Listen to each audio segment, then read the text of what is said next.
How can you tell Green Lantern cares about the environment? I got nothing. Does he? He only uses green energy.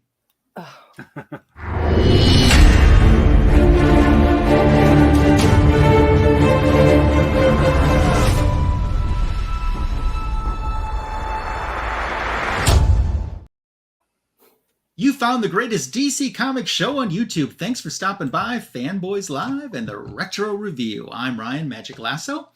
Signature King Tony Fett is with us. How's it going?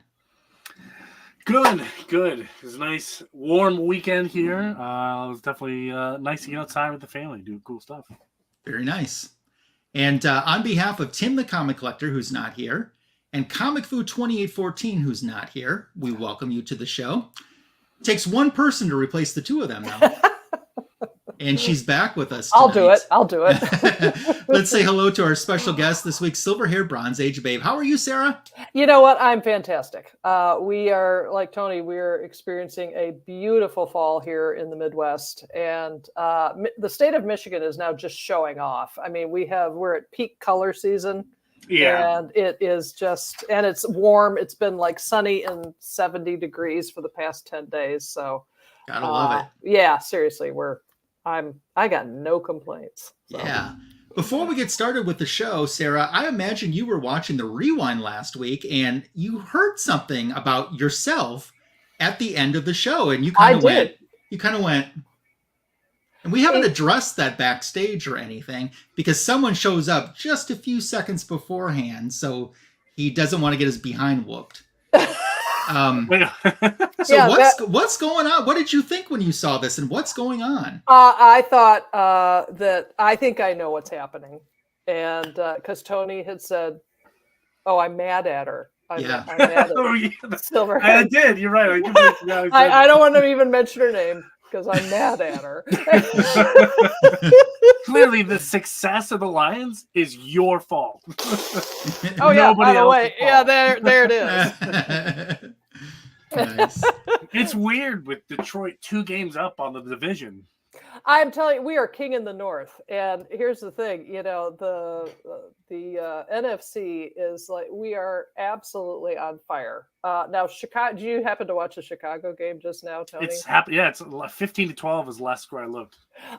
It did not end that way. And do yourself a favor and find the final play. But anyway, so Chicago, Minnesota, Green Bay, and Detroit are all among the best teams in football. So it's really exciting because I can find my way to root for any of us Midwestern Northern teams. But I can't. Only one. Only one. Well, that's not true. One, and whoever's playing Green Bay. Okay. Well, he's like taking on the whole panel tonight. Yeah. He's going after everyone tonight. Everybody. So, yeah. And it's a green show, so. You know. It is. There you go. As Tony said last week, oh, thank goodness she wasn't on this week. That's what you said last week. You did say that. Scheming. I was mad. He was mad. Because we had it till right to the fourth quarter, and then we let it go. Oops. Do you know that kicker?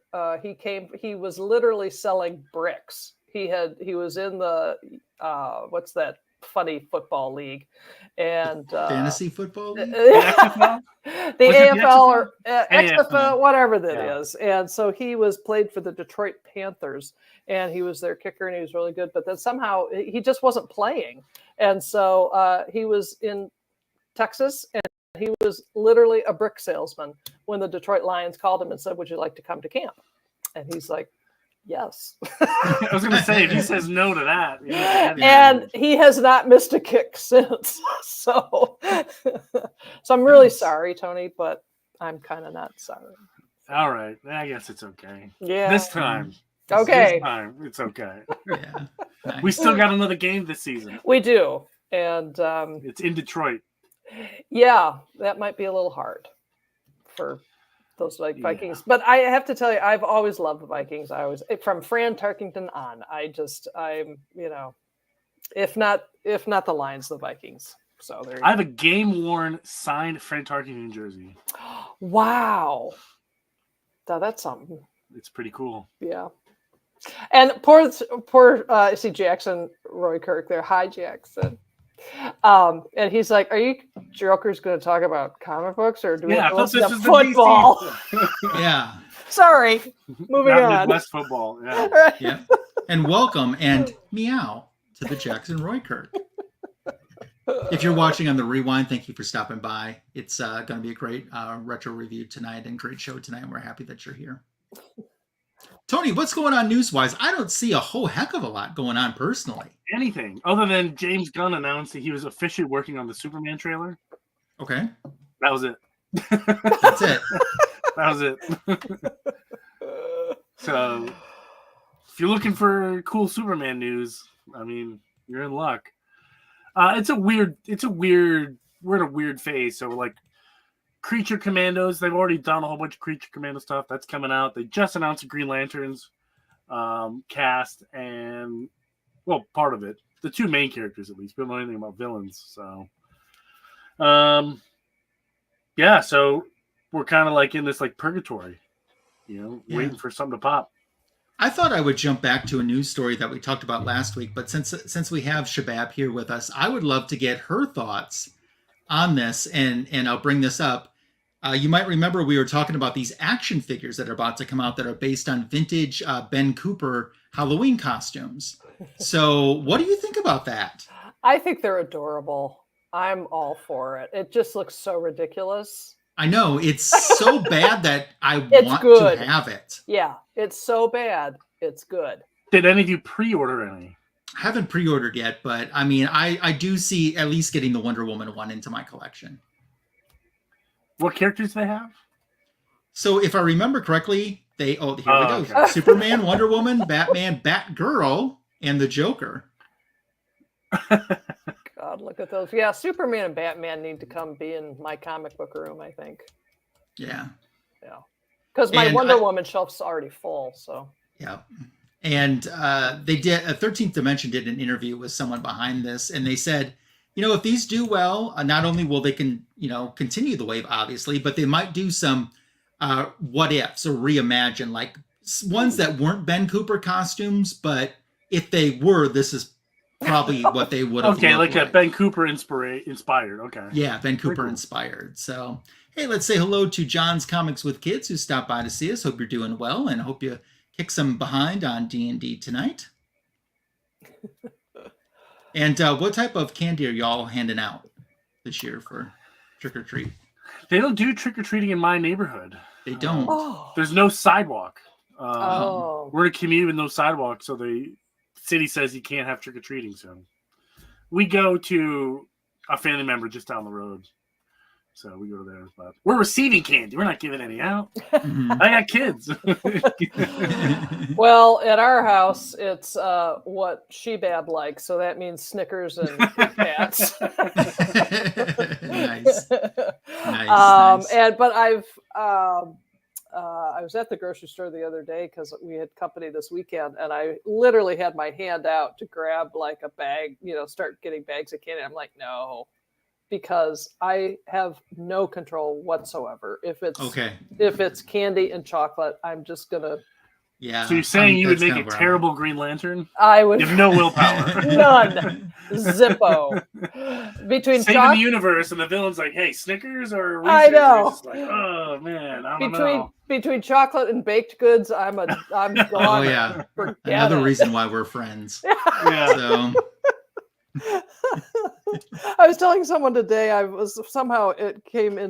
flashed into my head about that old Saturday Night Live skit that John Belushi did in the 70s, where he's training for the Olympics, and he's sitting down smoking a cigarette, and he said, cigarettes are part of my routine, so are little chocolate donuts. And he was so I'm like, yeah, that's my goal. I'm just going to sit on my ass and eat little chocolate donuts. Hey, the Olympics is sponsored by McDonald's and Coca-Cola. Exactly. So little chocolate donuts. Clearly, our athletes are eating nothing but McDonald's and drinking Coke. That's why they're there. Yep. There's an age limit at Jackson Roy Kirk's house. Yeah, we close the door when we start getting the middle school kids, the surly ones. Trick or treat. Yeah. It's like, no, I want little kids and their parents, and Hello to Kenneth Bird who stopped by. The He neighborhood we go refused to. what you're handing him. Oh my god. Oh geez. The neighborhood we go to, it's a HOA community, so they go all out, and they have one big neighborhood. It's got a big garage. They hand out hot dogs, hot chocolate, chili. They got all the fixings. So I look forward to Halloween. I stuff my face with like 9 hot dogs. That's a party. That's great. I think I've shared this before, but since it's the season, I'll share it again. The worst thing I ever received as trick or treat when I was a little lasso. It was just a knot. He wasn't a full lasso. Just a little thread. Yeah, just a little thread. I got an I Like Ike button. I like Ike? Yeah. Like nobody wants that. No kid wants that. Well, it'd be pretty historical. I mean, is that what a kid wants? I mean, not a kid, but I'll take an Ike button. Maybe they could tell that you were a collector. They just got the collection wrong. That's true. Maybe they had boxes of I Like Ike buttons and didn't know what to do with them, because I seem to remember 2 big boxes that was pulled out of. And I also didn't care for the people that handed out pennies. Oh, dimes were my worst ones. I got dimes. 1 dime. I never got a dime. I had several people just give a penny. Oh. Trick or treat for UNICEF. Right, the little orange little milk things. So no, they don't do that anymore here at kids. Oh my god, I would so want a Dewey Strobel button. That's an inside joke with John and I. Dewey Strobel is someone who is running in Wisconsin. Don't vote for Dewey. I didn't say that. But you just want the button. Yeah, I just want the button. Not the vote. So I could send it to John. I sent John a it was a Ted Lasso button because he likes Ted Lasso. But the reason I sent it to him is because it said Team Lasso on it. Oh. So that's why I sent it to him. And he sent me a button of Disco Dazzler for president. I know who I'm voting for president. It's going to be Disco Dazzler? Yeah, I was Dark undecided side. before, but now. Dark Side and Thanos. I think they can really fix the world. Just like that. Just like that. Problem solved. Mm-hmm. Next problem. Yeah. No, my worst Halloween gift I ever got had to be tossed between a dime and a little tiny bag of carrots.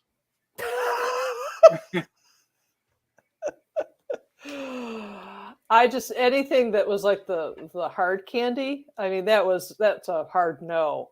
It's like toss. Yeah. No. I don't mind the hard candy. Depends on the hard candy. Yeah, but as a kid, butterscotches, those little butterscotches, I still love those things. Do they even make those little peanut butters that were wrapped in orange and black anymore that were in a bag? You know what? They're like little peanut butter chewy things that you would. Oh, I know what you're talking about. Yeah. Do they even make them? Not that I've. I don't remember I'm seeing too busy in the chocolate aisle, so I'm not really sure. Yep. Or getting some muffins from the bakery. Right, exactly. Or little chocolate donuts. So.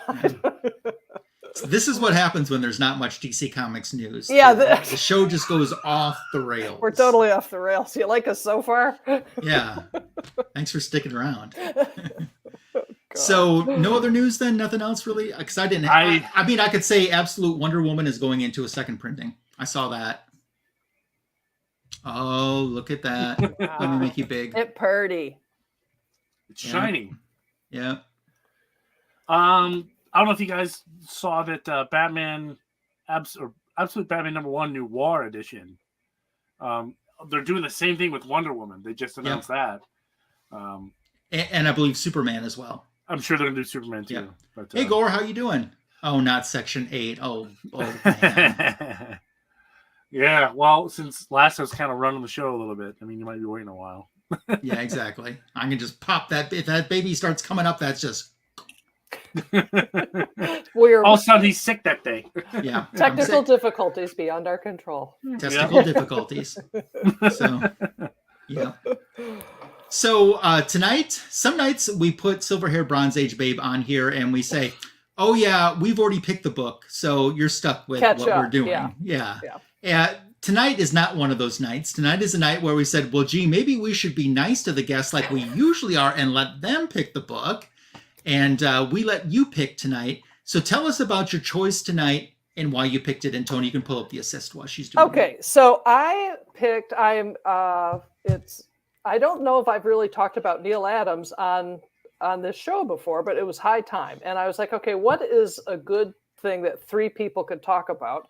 And what we're going to talk about are the last 3 Green Lantern, Green Arrow stories that O'Neill and Adams did for DC Comics in the 70s. And it was part of the Hard Driving Heroes, or whatever the heck they called it, where they got very relevant, and topical. And so the most of it ran in Green Lantern, Green Arrow. It stopped after a certain number of issues, which I've forgotten, but they had 3 more stories in the can. And so they ran them in the Flash as a backup story. So you had to go look for it. So let's see, it says there. Yeah. So we are going to take us a part of this. Yeah, Neal who. You're very sweet. We're going to take a part of this the final bow of the Green Lantern, Green Arrow saga from Denny O'Neill and Neal Adams. And so there's it's one of my favorite arcs because of a reason you will see very shortly as we roll through this story. So, okay, before you start, I just want to say hi to Bronze Age Brian. Hey, Brian. Bronze Age Brian. Bab. It's, oh my Yep. God. And I'm SHBAB. Yeah. Oh my gosh. You're silver hair Bronze Age Brian. Brian, what color's your hair? It's like one of those 2 people that like were twins, but they're separated at birth. Oh my God. Yeah. Earth 1, Earth 2. Yeah, Earth 1, Earth 2. Yeah. God. Exactly. Okay, you can take it away, Sarah. Here we go. Okay, so here we go. Continuing the saga of the modern world's greatest heroes, Green Lantern, Green Arrow. It's called The Killing of an Archer. And we start the story in an alley, which Green Arrow is prowling because bad things have been afoot. And so he's thinking, hey, there's a thug who's been throwing his weight around. He should be in the alley. So he's like, I'm gonna take care of this because I'm the Green Arrow. And then he encounters said thug. And Green Arrow's like, yeah, you got a big mouth on you, but you're taking advantage of people in the slum, and I'm here to stop you. Well, it turns out the thug is one of several thugs, and they basically had lured him into this alley, and they hit him with bright light, so he's blinded, which Green Arrow's not ready for, and allowing them to beat him up. And the important part is that panel. It says, "My bad arm. I bummed it twice in the last few months." And in previous stories, he had injured his arm, and so it impacted his ability to fight crime. So he is getting hit in the arm over and over again as he's trying to get himself out of this mess. And he does, but the odds are still with the thugs. Oh my God, we ain't going to be able to handle him. Use the gun. And Arrow was saying, but at least their dark glasses don't give them a total advantage anymore. And here comes the killer app of this story. Basically, the thugs had brought a sniper. So that top panel there where you see him say, oh, so they brought insurance, a sniper on the fire escape. This laddie's about to be surprised. I'll take his rifle away with this arrow and then do a tap dance on his delicate head, because that's how Green Arrow talks. But he pulls back the bow, and his arm starts to hurt. And he said, oh, my blasted arm. awful. And then in true Neal Adams style, that bottom panel that's at the diagonal, you see the arrow hit the guy, and the not doesn't hit the gun, hits the guy. You see the guy fall and plop. You don't need any word balloons for that. And with Green Arrow, they're just looking at from the shadow, and then you get this classic, just beautifully rendered Neal Adams depiction of the horror that Green Arrow is realizing that he killed somebody, and that he missed, and I killed him. So we leave that panicked mode to then, meanwhile, at a distant city, a familiar green-clad figure swoops gracefully,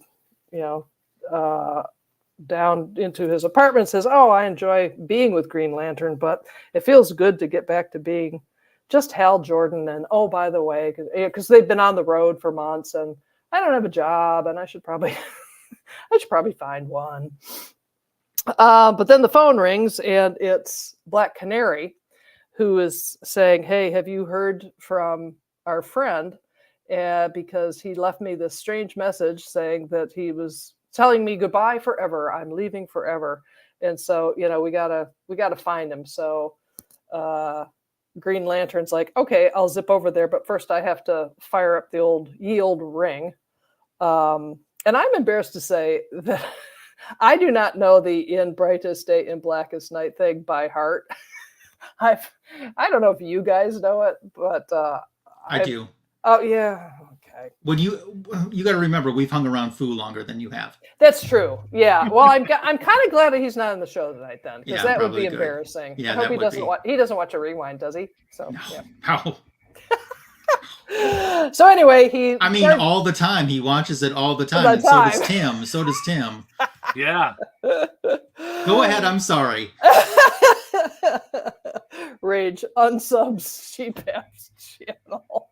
Sorry, Jackson. Hey, maybe then we got a chance to catch up, Lasso. That's true. She's smoking us. Yeah. Between me and the Detroit Lions, man, we're on fire. So anyway, he fires up the old ring, and he zips on over to whatever city it is that Green Arrow is in, and goes to his apartment. And he says, "Oh my God, gee, it looks like he's broken his bows and his arrows, and it looks like he's ripped up his costume." It's like, well, what are you, someone jilted bride? It's like, I'm going to rip it up. I'm just take my wedding dress, rip it up. Because Green Lantern is smart, and he's a detective too. He's like, wow, this stinks of trouble. No kidding. But then he hears a hassle outside. And so he zips out there, and there are three thugs hassling a elderly gentleman. And there's a slight little callback to the very first episode of the Green Arrow, Green Lantern storyline, where Lantern had made a misjudgment about who's hassling who and why. And so they have a nice little panel talking about that. And but basically he's like, nope, there really are mean guys, and I'm going to stop them. And so he does, Green Lantern things. He makes the gun big, and then the ring makes these things that corral them, and you're not going anywhere. And then the old guy says, well, I'll explain. Them three was stealing from the cellar. No, he wasn't. And they basically say, no, we don't want to go inside. We weren't stealing. You're terrified. Why, talk, what's going on? And one of them says, because we planted a bomb and it's set to explode. So the episode ends here with kaboom. Dun, dun, dun. We are done. We are done. That's it. Yes. That's it for the first chapter of this continuing saga. And that's a great Flash cover, by the way. It is. Yeah. I'll take part 2 if you want to scroll down to the second story. You want to read this in a flash? Yeah. Oh, I passed it somewhere. Oh no, there's no Green Lantern story in here. Uh-oh. Can you do a search? Try to find us one? Yeah, give me a second. Thank you. One thing, and I'll just mention this right now, but it took place, Sarah, in your story, is I love how the panels weren't defined traditionally. Yeah. Neal made those panels whatever they needed to be exactly to make the story flow better and more visually interesting, I thought. Mm-hmm. And I guess readers just ate it up. You know what I mean? And they didn't have trouble following, it was so exciting and different, but it felt more like a movie, which is what he was trying to do. So okay, I'll pick up part 2 right after I say hello to Bigger, Cool, Calm, Collected, Muabunga, my friend. It's Ruby G. Okay, so we pick up instantly where Sarah's story ended, and there's one of the thugs. We planted that bomb in the basement, and it's set to go off now, kablooey. And it does. And luckily, Green Lantern says if he had spoken a second later, we had been blown to bits, but as it was, he was able to catch the sound of his voice with his ring and use it and erect a barrier around us as I push the force of the blast away. So GL starts to take off, and he takes them with him in the bubble to protect them. But he realizes that this old building is going to fall like a house of cards, and there's no time to spare. There's people still in there. He doesn't know exactly where, and I can't pull any rescue operation, he says, but maybe I can keep the place standing until the fire crews arrive. So that's what he's doing, using every piece of concentration he has, all of his willpower that's in the ring, so the tenement will not crash and lives won't be lost. And he's almost succeeded because help has finally arrived. And when they are able to start taking over, the firefighters, he can't hardly move. He's got his arm around the fire hydrant. And Black Canary shows up, and she says, I saw what you did. It was magnificent. And he says, well, I appreciate you saying that, but I know you didn't come to start my fan club. She's like, no, I was wondering if you had heard anything from Ollie, Green Arrow. I've been really worried about him since he called to tell me goodbye. And he says, well, you'll be more worried when I tell you that I found his bow and arrows broken and his costume ripped to shreds. And she says, but he'd sooner give up his thumbs than his archery equipment. And GL says, right, you continue searching the neighborhood. I'll check some other likely spots. I'll meet you at here at 7 and we'll compare the notes. So we cut over to where is Oliver Queen? Where in the world is Oliver Queen? He's on his aeroplane. And it's one of the few things, as he comments to himself, that he actually kept after losing all of his money. But it's one of the few ties that he has left to being Green Arrow. And he's decided that it's time to get rid of that. He thinks back to the events that happened in the previous issue that Sarah recapped, how and once again, there's that great little mini 3 panels right there, all within a panel of great? Of the man falling to his death. This is recapping for those that didn't have the previous issue, and the torment that's weighed on him. So as he's flying his plane, he says, I'll never forget the sound of my shaft smashing into his body or the sound of his corpse striking the pavement. I thought that was such a good line. Scratch one human existence because I was stupid. And he knows that it's time to abandon the aeroplane. So he ejects from the seat. The aeroplane smashes right into a mountain as he, in his parachute, ricochet on down. He lands on the, not far from the mountain and takes himself out of the parachute. He starts walking, and every step he grows more tired. A fatigue well from the very pit of his being until he approaches a monastery nestled in a breeze-blown valley. And he knocks on the door, and the monk says, what may we do you for, stranger? And he says, help me, holy man. Help me forgive myself. Now we cut back to Star City hotel room, and Green Lantern, Hal's in there, and he's looking for some type of clue. And he's like, well, Ollie's just vanished without a trace. And he realizes he has to recharge his power ring again. So he does the Green Lantern oath that everybody here in the panel knows word for word. And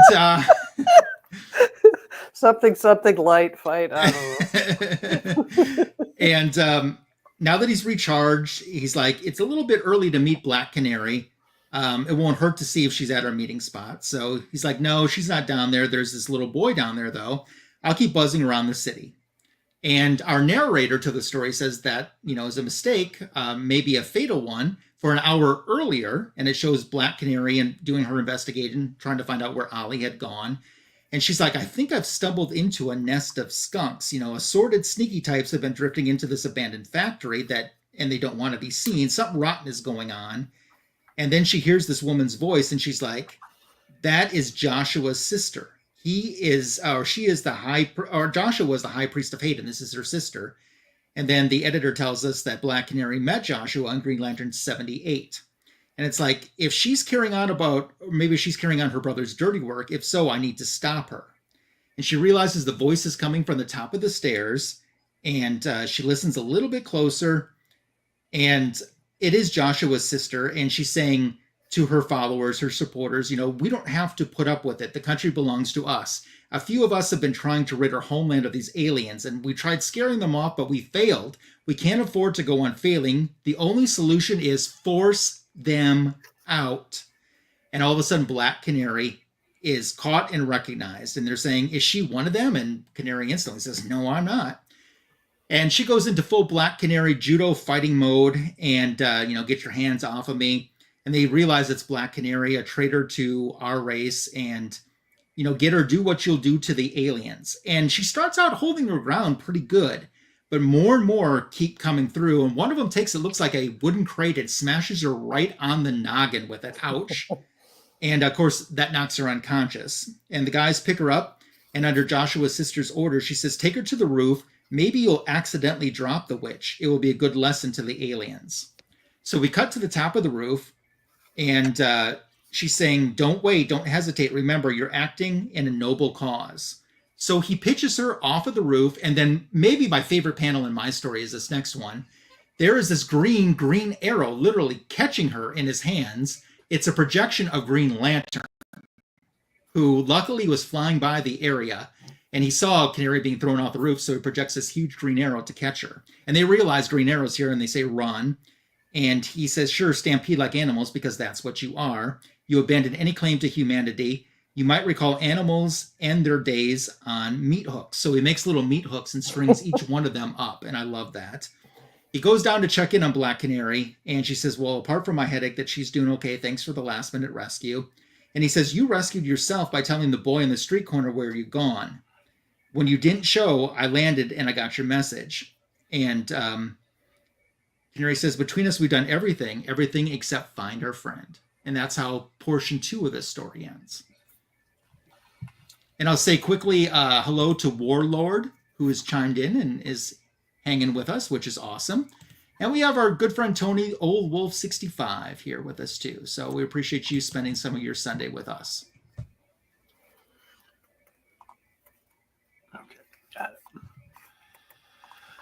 So that makes some sense into my issue, because there's one part of the story, the crashed airplane, that I was just like, I have no idea what this is and why this airplane has so much significance.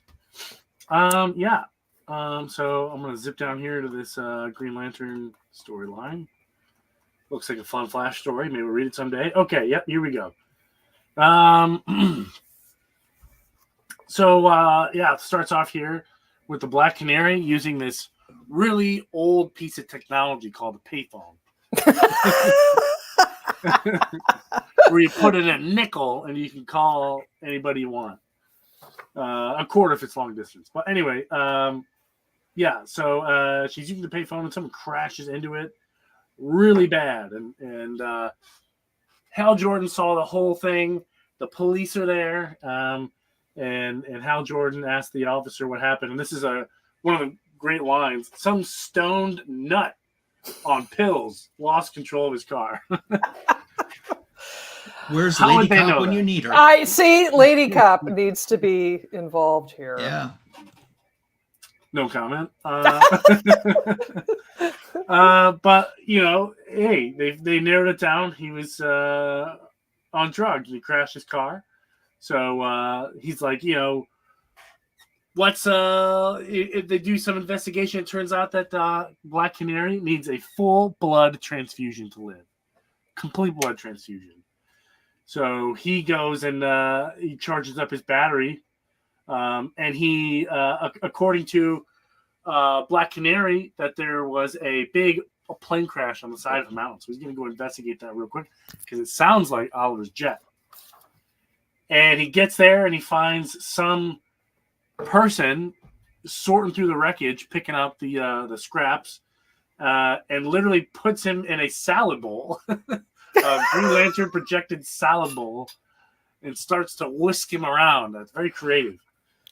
And said, "Hey, listen." The guy says, "Hey, listen. If you let me down, I promise I'll never come back here." The Green Lantern says that's a good deal, so he lets him go. He follows the trail of Oliver Queen to this little monastery, and Oliver Queen. It's very Batman-esque, where he's high up in the mountains, secluded, and he's in some kind of monastery, and he's doing some really cool training. And that's exactly what Oliver Queen is doing here. But without pants. Without pants, for some reason. Without pants. Right? You cannot train with pants. Everybody knows. So Green Lantern tells him, "Hey, man, Black Canary's in this huge accident. She needs a complete blood transfusion." Which, by the way, I got to imagine that they meant to say that Oliver Queen was the only one with the correct type of blood to help them. Hal Jordan never tested his blood. Maybe Hal Jordan could have done it. I don't know. But apparently, the only two people on Earth are Black Canary and Oliver Queen. They're a perfect match for each other. But anyway, Oliver Queen says, "Hey, you know what? Say less," as the kids say these days. Let's go back and save our friend. So as they leave, the head monk gifts Oliver Queen a new bow, one of his best bows, and it's supposedly a great bow. This is a huge story plot in this story right here. This is where it starts. They decide to walk back to the city. Walk back. Hal Jordan just flew there. I mean, only someone's life is only in balance, I mean, yeah. Let's take a stroll through the forest. Why not? It'll be great. So, hiding behind a tree is the same guy who was scavenging Oliver Queen's downed jet, and he's got a rifle, and he's gonna take a swing, and he connects with Green Lantern. Even though Green Lantern has that ring that blinks whenever there's danger nearby, apparently he wasn't paying attention. So it's between this madman and the Green Arrow. And the Green Arrow decides he's going to fist fight him instead of shoot him with an arrow. Doesn't go well. Green Arrow loses. Green Arrow gets tied to a tree. And get this, Green Lantern gets tied to a post inside of a puddle of yellow goo. How convenient that there's a pile of yellow goo. And he's sinking, by the way, because there's quicksand at the bottom. Because, of course, there is. And he can't do anything because his green ring is underneath the yellow goo. Everybody knows you can't do anything with the I can't do anything if there's goo. He's completely worthless right now. So Oliver Queen, it's up to Oliver Queen. And he's got his hands tied behind his back, and he's kind of mixing things up, and he's trying to cut the rope with a piece of arrow. And then, Green Arrow is sinking. He can't do anything. And he gets up to his nose in this yellow goo. And you can see in the background, kind of tough to see, and we zoom in on it, you can see that Oliver Queen just happens to break loose at the perfect time. And he's able to do some cool Green Arrow maneuvers, hit the rifle this time with his arrow, hits the guy in the chin, knocks him out unconscious. And at the end of the story, they make it back to Star City. I imagine that's where they were. And they're going to do this complete blood transfusion to save the Black Canary's life. Strange. So this story made me want to do some quick research about blood transfusions. One of them will die. one of them is going to die. And no, you don't need a complete blood transfusion if you just got a little, because they hit her in the head with the wooden box. I imagine that caused a huge gash in her head. Don't need a blood transfusion for that. So now I'm questioning the medical staff at this hospital. They're performing unnecessary procedures. I'm questioning some of the hip language, particularly in this one, a couple pages back, where, hey, you put my friend in yellow goo. Or I'm in yellow goo. I need to tell you something. Like, go climb your thumb. It's like, thank you. What does that mean? In my story, because I didn't know what it meant. In my story, they had the thing about he would rather something his thumb than give up his arrow, and I'm like, what? I was going to ask you guys, what was that about? I don't. I mean, back then I know they used your thumb for hitchhiking, so a thumb was more important, or. See, I used to watch the Shazam ISIS Hour, and they both taught me, don't hitchhike. Don't hitchhike, yeah. Well, the hard traveling heroes, maybe they hitchhiked, and so maybe thumb is I'd have to reread them. It's been a while, but I don't know. Part of it's like, 1971, even a writer like Denny O'Neill is like, what do the kids say? Go climb your thumb? Jackson Roy Kirk has a theory. It could have been like a man thing. Oh, or a giant size one. Man thing. Well, if it's the size of a thumb, it's probably not. Ask somebody else. I don't know. Barking up the wrong tree here. Right. I don't know. Can I just say, too, the art in the third is not as clean and crisp as the other two. And I'm wondering if it's because Dick Giordano is not credited in this final story as doing the art with Neal Adams as he did in the other two. And so, if that's true, the inking that Giordano did with Neal Adams was vitally important. I was going to ask you in a few moments anyway. Is he your preferred inker, or do you have a preferred inker when it comes to Neal Adams? Or him. Yeah, I think so. It's just because if what we're talking about is actually what happened, because I see a distinct difference here. I do see a difference, yeah. Yeah, and maybe it was just because it was rushed and they had to, just give me the pages, damn it. And but it's not as crisp. Yeah. And man, Dick inked everyone back then. Yeah. And then, later on, he would go and run the company. Yep. So he was something. Okay, thoughts about this story overall, the 3-issue story arc as a whole, and grades on it. I guess I'll start then. So I had never read this story before.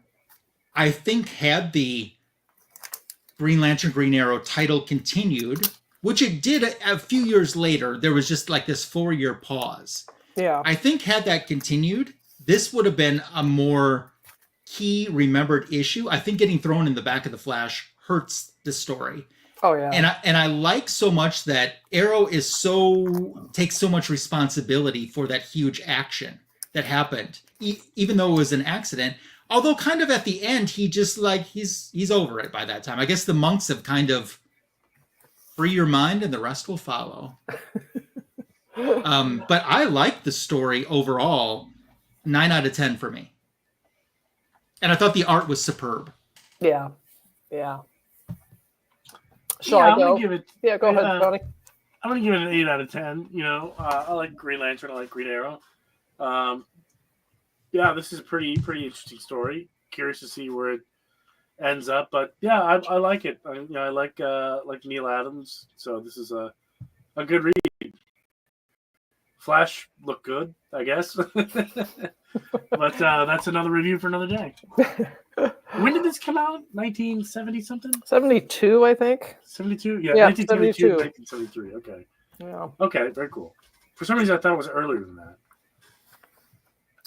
Well, the Green Lantern, Green Arrow run started in 1970 or so. You know what I mean? So in a book that only came out bi-monthly, I think. Mm-hmm. So that sounds right. Yeah. Now, I've always had a real fond spot, warm spot in my heart for this story because, well, it's about time somebody kills somebody accidentally. You know what I mean? And actually, they deal with this. You know what I mean? And I thought, shoehorning the other crime-stopping adventures into each episode was done really well. Sometimes that can be kind of clunky, you know what I mean? And I also rereading it now about the discussion about illegal aliens and what we have to do to purify our society. It's like, wow, 1972, 2024, holy cow. You know what I mean? Everything old is new again. My only disappointment with it is what you were saying, Tony. It's like, or you're both saying, it's like, well, I guess you're okay. You're going to have to be violent. So there you go. And I'm not sure that a monk, maybe they do it differently in California. But it seemed I was expecting kind of counsel along the lines of you have to learn to live with this shame and this, you know what I mean? You have to incorporate it into you going forward. It's always going to be there, and doesn't mean you can't, continue to be a crime fighter, but you have to acknowledge that this did happen, and that kind of thing. So I wish that had, that didn't take.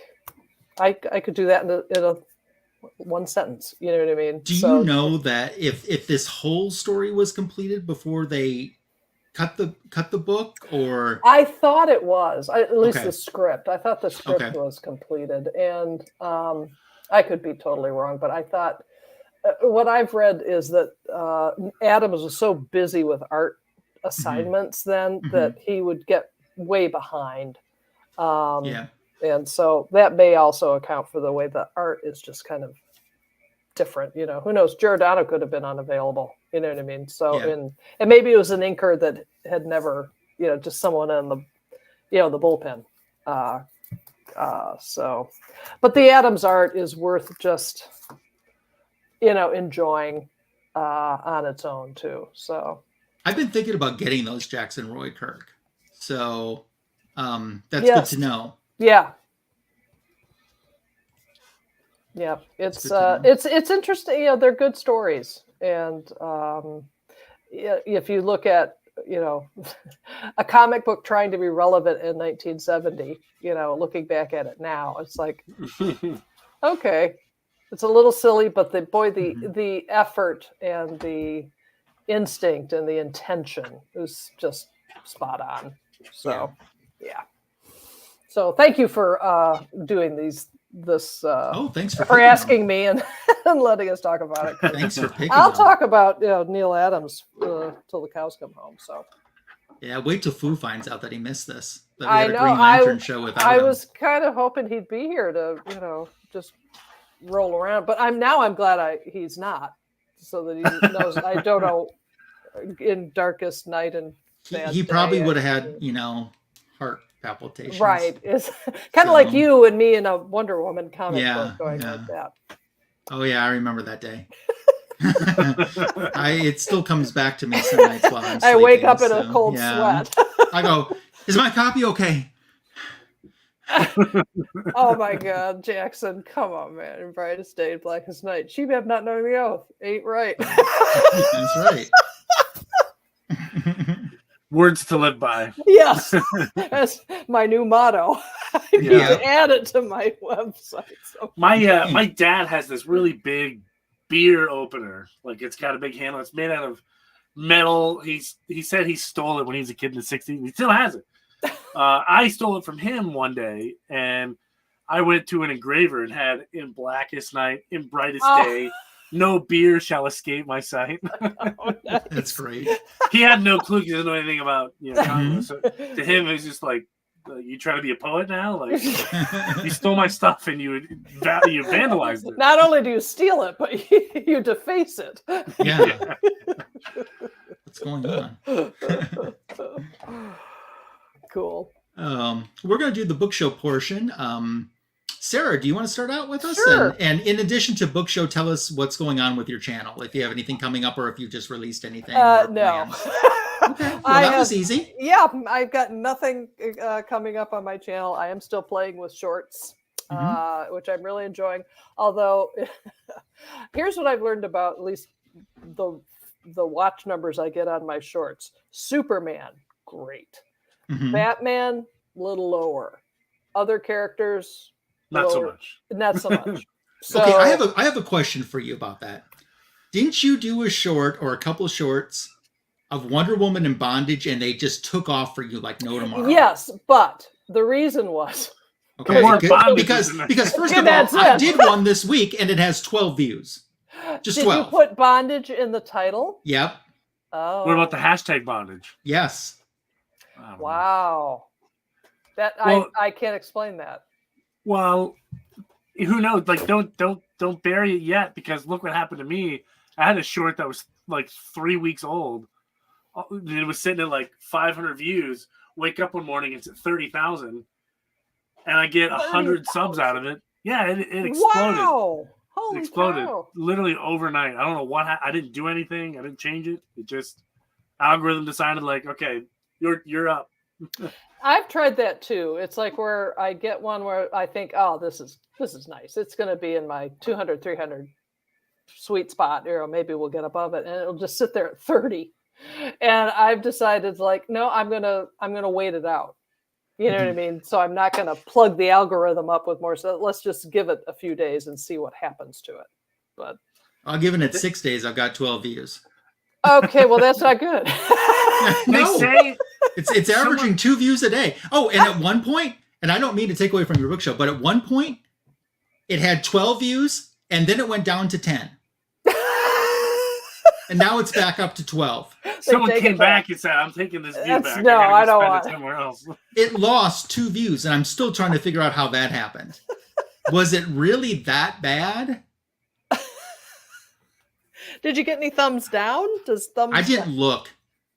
It was a Wonder Woman Day themed one, and that would have hurt my feelings. Thin skin. Yeah. I learned a trick. If you create another channel, subscribe to not only yourself, but like to other people in your community, like you can see what's doing well. And if, let's say, you create a short and you look at your other channel and it's not in that person's short feed, there's something wrong. You need to tweak the video a little bit. That's not a bad idea. That's a good idea. So you can see what it takes to get on the short. They're called the short shelf. So you're saying that if someone takes that advice, like if I see a subscription coming in from silver-haired copper age babe, that I should know who that is instantly? Or just silver age babe. Why we got to put hair color in it? You know? Okay. Just cool silver age babe. You know? Yeah. She could be SHBAB. SHBAB. SHBAB, yeah. SHBAB. Not SHBAB. Just No, name it, not SHBAB. Yep. SHBAB. Well, I do have another YouTube channel that for my real life, and so I make sure that real Sarah subscribes to SHBAB. And when I post the shorts, I watch them on both of my channels, and I give them nice. You're not supposed to do that because YouTube can tell by your IP address and your device. That's where you get views taken away. They can tell. I thought it was helping goose it, but apparently if you have like a phone, jump off of Wi-Fi, use your cellular device, then it counts. Oh, so go out to Starbucks and then there you go. Okay. There you go. All right. Because I learned that too. Because at work, I have access to like hundreds and hundreds of thousands of computers. So one day I was really bored. Like, I'm gonna spam my own channel for one short just to see what happens. I did that, and then YouTube took like half of them away like the next day. And I was reading like, oh yeah, you can't do that. YouTube doesn't like it. So I got. There seems to be a lot of things that YouTube doesn't like, and you don't know it until you do it. Yeah. Anyway, back to the book show. Okay. Yeah. What you got, Sarah? All right. Here's some stuff that I have. I'm a big fan of the facsimiles, and so I picked this one up the other day. The Detective Comics, the first appearance of Batman, And this is really fun because I love that it's true to size. And the paper they have on this is seems like something from 1939. Yeah. It's a funny type of paper. It's kind of brown and newspapery. So anyway, I really like having these things. I'm really enjoying Helen of Windhorn. I got this. Gary, the casual comic guy, had suggested this series to me several months ago. And I'm really liking it. And the final issue, it's a 6-issue miniseries, and the next one comes out, I think, next month.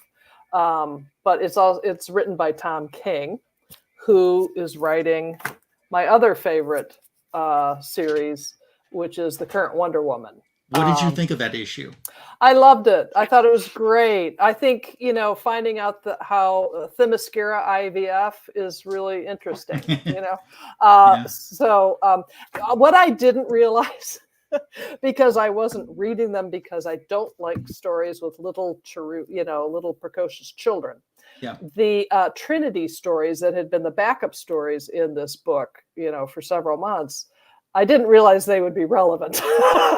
Oh, yeah. So I actually went back this week, and I couldn't force myself to read every word of them, but I got the gist. You got the gist of them. Yeah. So it's like, oh, well, if I had paid attention, that might be even more appealing. But didn't you think that scene of her in the cave with the flag was so heartbreaking? Didn't you just feel that pain? Absolutely. Yeah.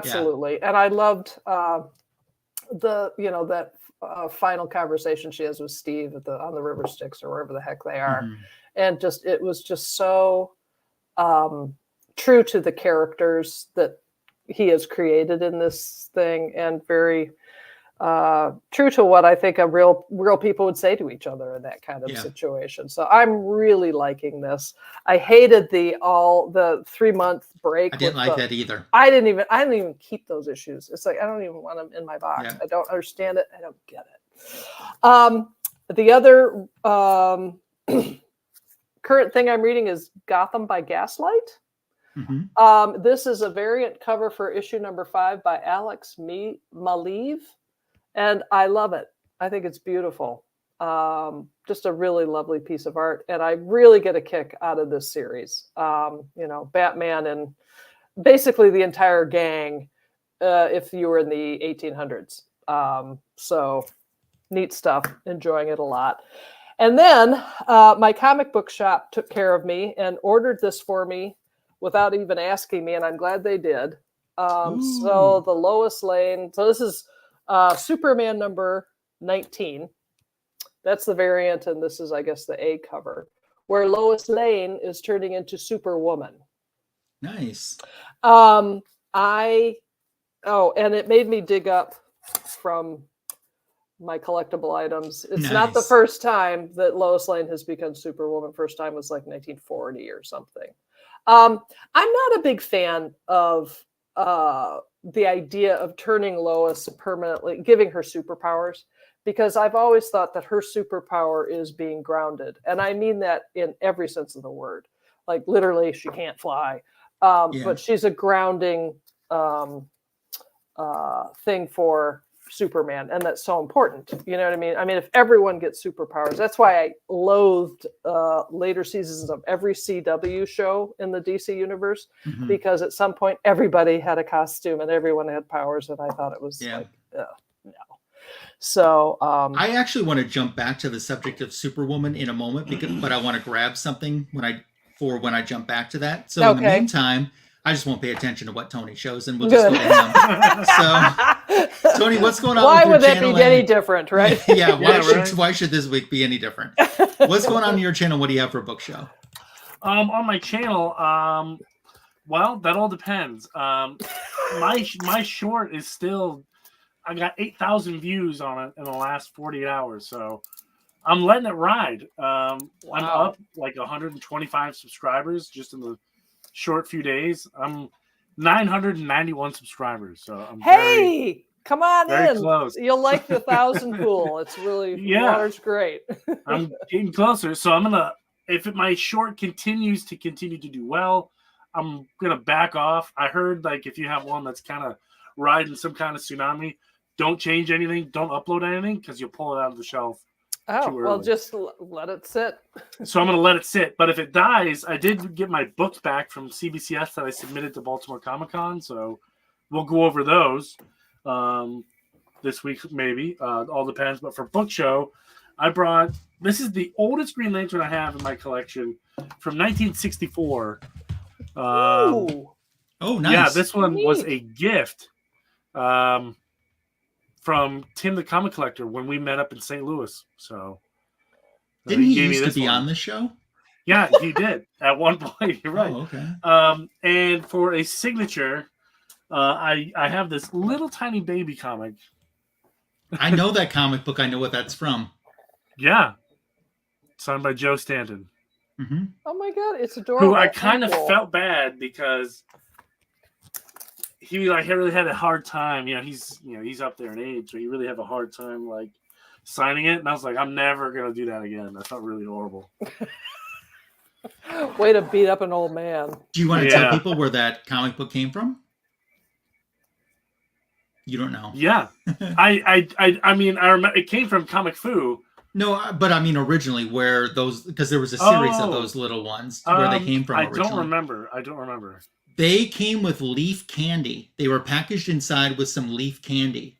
And there was a whole run of them. There was like a Justice League one, Green Lantern, Superman, Batman, Wonder Woman, Flash maybe. That sounds about right. So yeah, they were all packaged and they came with a little thing of candy. So do you remember what year that came out? Would have been about 82 or 83, probably 82. Okay, so in the 80s. Okay. Yeah, early 80s. Interesting. But yeah, I got Joe Stanton to sign this little tiny baby. He really struggled with it. I promise to never do that again to somebody that's up there in age to sign something so small. Hey, Anachronic Comics is here. How you doing?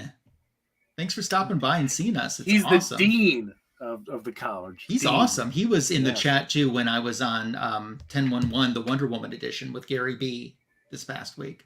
Yeah. So yeah, he knows his stuff. That's for sure. Yeah. So before I do my book show, I want to jump back. I circle back around to that Superwoman. Sure. Because it wouldn't be a fanboy show if I didn't try to find, make Sarah go on the eBays to buy something. Oh God! All right, let me get a pen. Do you have, or are you? I don't think you're aware of this because of its time frame of being published. Okay. And I'm going to go on and say that I haven't reread this in a long time, so maybe a future fanboys. But are you familiar with this version of Superwoman? Oh yeah, I've seen that one. What is? I have that one. So this is her first appearance. It's in DC Comics Presents Annual #2, and then she comes back and does DC Comics Presents Annual #4. Oh yeah, I have that one too. Yeah, I have both of those. Oh, is this Lois Lane? Yeah, I don't think so. I don't think so. No. Because she's got the red hair too, so I don't think it's Lois. Like I said, I haven't read this in a long time. Yeah. But maybe I will now that we brought it up. I actually hadn't thought about this until you started showing your book show tonight. So they've tried and failed with a Superwoman character. They have. So don't forget, Superwoman and DC Rebirth got her own storyline. Regular series. She had her own regular series. Was that Lois Lane too? Yeah. Yeah. And did she go bad? I thought she went kind of rogue. The story was bad, if that's what you're referring to. The story was that's probably what happened. pretty hot garbage. Maybe that's what you mean. It was scheduled to go like 30 issues. I think it made it like 15. Okay. I don't remember if it's Lana. That's very interesting take. I honestly have not read this in so long. But now that I brought it up, I want to reread it this week. So I don't know, Sarah, if that's something you're interested in or not, or I was just curious. I was just curious if you even knew about it. No clue. And it sounds like something that needs to go in the SHBAB, women superhero, women in comics part of the collection. So the eBay will be busy this evening with my PayPal card. Luckily for you, those are very inexpensive books. Wonderful. Good. So they you should not have to pay a high amount for those books. Good. Either one of them. Well, I don't, because look at the look at the condition of most of my books. Yes. Question for SHBAB here. Did you get the story about that lady who died up in Vermont, who had like the Supreme collection? Like, what are your thoughts on that? Would you like to have picked through that? I looked through that on Heritage, and I actually put in a bid on a couple things, and they Lois Lane things in particular, and I'm glad that Lois Lane, Silver Age books are obviously of interest and collectible. I was never going to pay. I was like, here's my pin money bid. And they just went through the roof. So I think that woman I didn't know, she's my spirit animal. You know what I mean? She just was like, I collect them because I collect them and I like them and I don't care. And I don't want to sell anything. But then she passes away and her estate is like, come on, what are you going to do with it? So I looked, but it's pricey.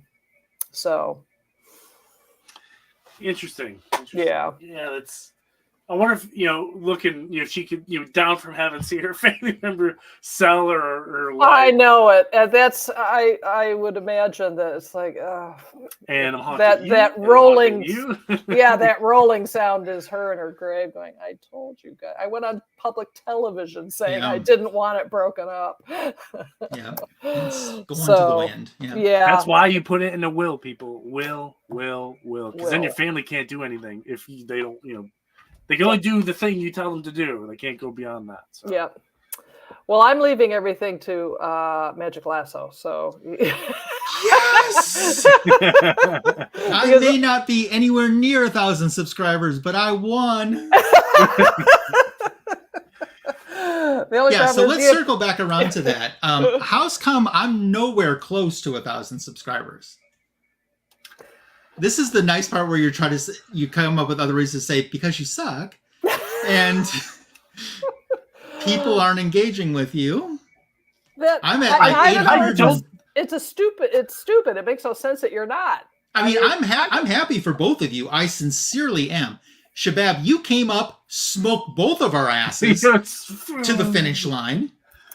Well, I will tell you, I think I've said this before. The thing that really boosted my subscriber count were 3 videos. The first one was I go to a comic book show. And so I did a little bit of me going to a local comic book show, and that got thousands of views, and I got a bunch of subscribers out of that. So getting out on the road, was helpful.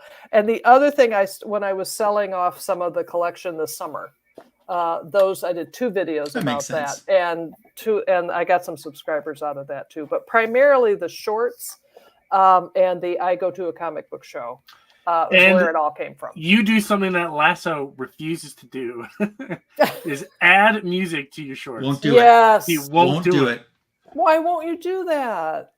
I absolutely will not do that. Okay. And poor Anachronic Comics, who's newer to me, probably thinks that I'm like the biggest D right now. This is all in jest, all in humor. So yeah, I might be bitter table for one, but not really. So hey, sometimes table for one, you just need to eat, man. But it's time for me to talk about my channel. Yes. Okay, yes. Would you like to talk about your channel? Oh, I would. Thank you for asking. What do you have coming up? So I'll tell you what I've done so far. Monday night, I did a Wonder Woman Day live with Joel the Geek, and that's the first time he and I had ever collaborated together. We had been on streams and chats, but we never had done a live together, and we had a bunch of fun. Also on Monday, I did this incredible Wonder Woman Day short. 12 views. Wonder Woman in Bondage, and it's from the mod era Diana Prince, post them era. I saw the show you were on where you're talking about them. It's like you just tell they're like, what are you talking about? It's like you have to read it. Read it. You had to be there. Yeah. Tuesday, I did a guest starring Wonder Woman video, which did very well for me. I was happy with that. So some recent Wonder Woman additions into my collection, and then some comic books where Wonder Woman was a guest star in that I didn't have in my collection that I've added in. So that's what's on my channel already. Coming up, hopefully tomorrow, is a back issue of the week YouTube short. It hasn't been filmed yet, so hopefully I haven't missed a week yet, and I've been going almost 3 years solid. So hopefully that will drop tomorrow. And then I have a comic book editions video on Tuesday.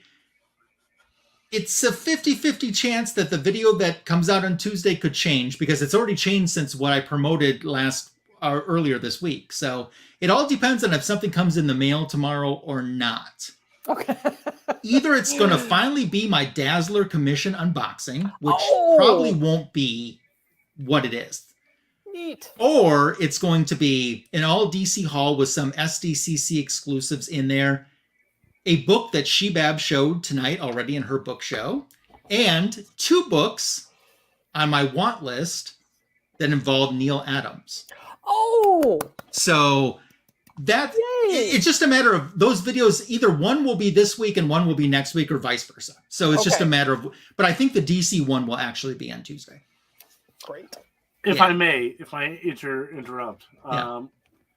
There's also a box your way. You might want to wait before you film. There's something in that one for you that we talked about for our friend from technically south of the border.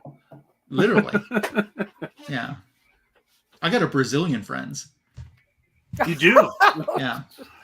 God, they say vaudeville's dead. It's alive and well. Who do you think killed it? Book show. Let's do this, baby. Oh man, look at that. Boom. And let's look in the bottom. That's a signature on there. So, SHBAB, you want to explain what this is? That is part of Neal Adams. I think it's from 2016. And they call it the 27 covers. And so for an entire month, every DC book, he did a variant cover. And what he did was take famous covers of his from the 60s and 70s, but flip-flop characters around. And that book was originally, that cover came from a World's Finest book where Superman was about to throw Batman off the roof. And so I love that series, and I've got all of the Raw books, and I'm working on a complete collection of all those books signed. But it's tough. How far do you have to go on that yet? I think I have about 8 more books to get signed, or to find signed. I can't, unless I could go to another dimension and throw books in front of him. But yeah. Oh, beautiful. Oh my gosh. Did you go shopping on their show? No, this one's personalized. Oh my God. So both of these came as gifts from my friend, Mr. Fridge Art, who is not on YouTube, but he's on Instagram. And these, I don't remember if they were Christmas or birthday gifts. I think they were birthday gifts, but he wanted to meet Neal Adams, but really didn't need anything for himself, but he wanted to meet Neal Adams. So he's like, well, I'll gift Ryan and get my experience too, which is awesome. I have met Neal Adams at the same time too. I didn't have like extra money in the budget because his signature was so expensive, you know. $75. But at one time, he's looking at me, and I know that he's looking at me. So I look over at him. I go, and he kind of looked at me like this, like, who are you? The one who can't afford to buy stuff from me, but I like you. I like you though. You have nice stuff. You got a coupon. Preferably like a 70% off coupon. Yeah, I got like a buy one get 4 free. That's not how the Adams crew works. Yeah, I know. But yeah, to get the personalization on there, I was really happy about. But honestly, when I did go, he still had these same prints, and he didn't have much other Wonder Woman stuff. Yeah. Although in retrospect, and I showed this recently, I don't have it within arm's reach of me. Mark Spector Comics sent me one of the Wonder Woman 12-inch records that Neal Adams did the artwork for. Yeah. I would have loved to have gotten one of those signed by Neal Adams. That would have been cool. The albums. I think that would have been worth the $50 for the signature. Yeah.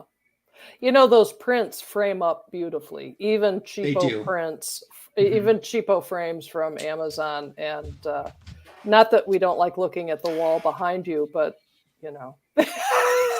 $7 frame. There you go. See, look how beautiful. Look how sharp that looks. So, and it protects your beautiful print. It does. It really does. Well, you know, I would expect Amazon to take care of anything Wonder Woman. Hey, there you go. Beautiful. Who signed that? Oh, okay, I see it. Signature King signed that. He was writing the name Mike Hawthorne that day. Yeah. He had been practicing a long time. Yeah. This actually was a recent one from Signature King in a recent AOK. Mike Hawthorne is a very interesting guy to talk to. He, the Carnegie in New York City, the Carnegie School or something. He went there for a while and then said he wanted to draw comics. We dropped out.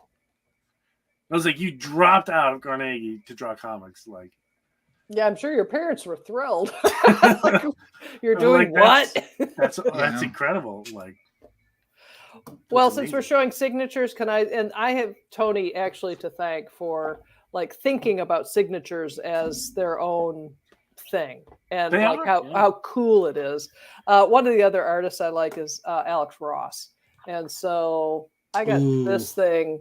I already put it in a little protective cozy. That's a cool thing. Yeah. Yeah. It's really great to have signature stuff because these are beautiful pieces of art. You know what I mean? And so thank you, Tony, for sending me down other rabbit holes. But it's great. I love collecting them. It's just great. I've met Alex Ross. Is he nice? Please tell me he's a nice guy. Very nice. It was a 4-hour wait in line. Oh. And this was at a museum. It wasn't even at a comic event. It was at a museum. Kidding. Wow. 4 hours at a museum. They had to cut the line off an hour after the museum opened, and he still stayed an hour longer than he was supposed to just to make sure that every person who was in line before they cut the line got to meet him. Wow. Good for him. I love it when artists do that. Yeah. He was with Chip Fields, who they collaborate a lot together on different publications and stuff. So they both worked together, and yeah, he was very nice. I think, isn't there going to be a documentary about him and the Kingdom Come thing? I think there's going to be a film. Oh, yeah, I think you're right about that. Yeah.